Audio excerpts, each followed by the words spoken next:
আসসালামু আলাইকুম এভরিওয়ান। কেতা করা সহল ভালো আছেননি? আলহামদুলিল্লাহ। আমি আমার পরিবারের সবরে লইয়া ভালো আছি। তো শুরু করলাম নতুন আরেকটা ব্লগ। আশা করি আপনারা ভালো লাগবো।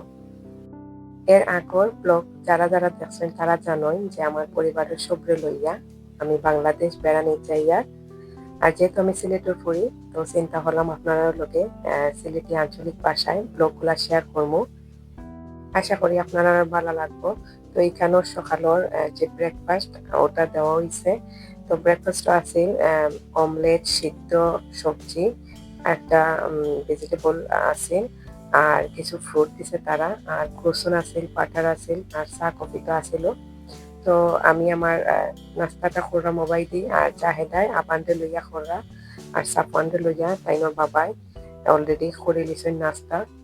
আর বেশি সময় নাই, প্লেন সিলেটও ল্যান্ড করব। অলরেডি উইন্ডো থাকি দেখা যায়, আসলে দেখেও চোখের শান্তি, খুব ভালো লাগে। আর ওয়েদারটা তেমন একটা ভালো নাই, আকাশও খুব বেশি মেঘ দেখা যায়, খুব খুশি লাগে। নামিয়াও পরিবারের সবরে দেখতাম পারমু, যেহেতু আমার বাপর বাড়ি সিলেট এয়ারপোর্টের খান্দাত। তো সকলেও আইবা, আর আমার শ্বশুর বাড়িরও সকল আইবা ইনশাল্লাহ। নামিয়া সবরে দেখমু, খুব খুশি লাগে। প্লেন যখন নামে ওই সময় আমার খুব বেশি ডর লাগে, আর যখন প্লেন উঠে এই দুইটা টাইমে খুব বেশি নার্ভাসনেস কাম করে। তো এই ক্লিপসগুলা আয়ান উইন্ডো থেকে করছই। আয়ানে তো প্রত্যেকটা মুহূর্ত খুব বেশি এনজয় করছই।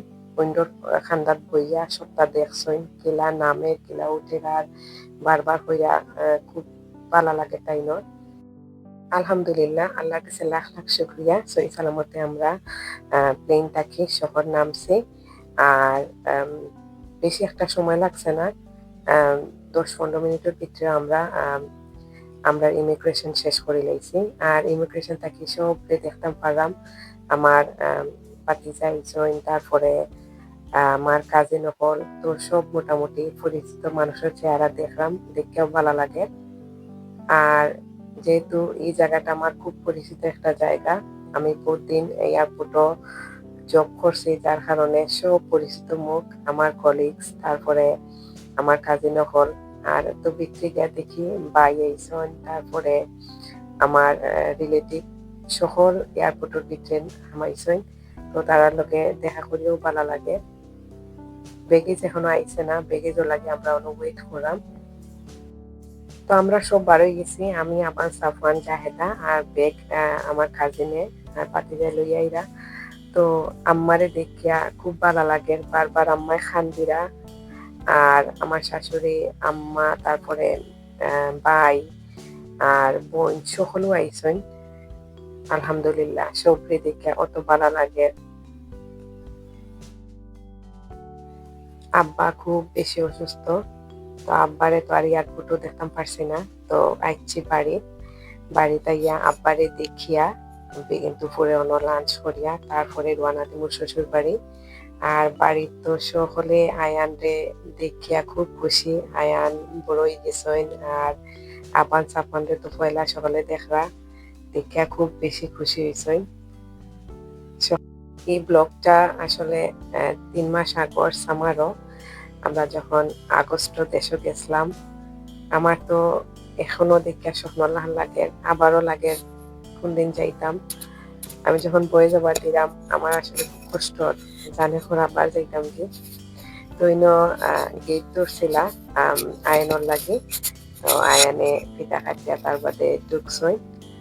আর আমরা তিনো বইনের দামান দর লাগি থাল সাজানি হয়েছে।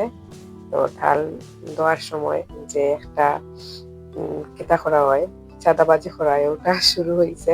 হাত দেওয়ার লাগে, টাকা পয়সা নেওয়া ওর। যাই হোক, সকলে পান করছই। আর তো আমরা সকলে হালকা একটু থালটা খাইলিরাম। আব্বার খান্দার পাক্কা সময় আসলাম, আব্বাই আমরা চিন্তা পারছেন, তারপরে খুব আদর করছেন আমরারে, আমারে আর জায়গারে।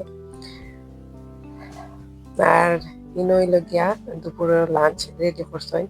বারবারও কইছিলাম যে হালকা খাবার দাবার রেডি করতা, শাক সবজি ডাল ওটা। তো আলহামদুলিল্লাহ পাক্কা জিনিস রাঁধছেন তারা। আর খানিও খুব বেশি মজা হয়েছে, বহুদিন বাদে দেশের খানি খাইছি। আর ইনো তো দেখতে পারা আবান আর সাফওয়ান আয়ান অত বেশি খুশি হয়েছেন তেন কাজী নকল লইয়া। তারাও তারারে পাইয়া যে কিতা করছে, মাশাল্লাহ খুব বেশি খুশি আবান আর সাফওয়ান লইয়া। তো নেক্সট ব্লগ আবার দেখাইব। আসসালামু আলাইকুম।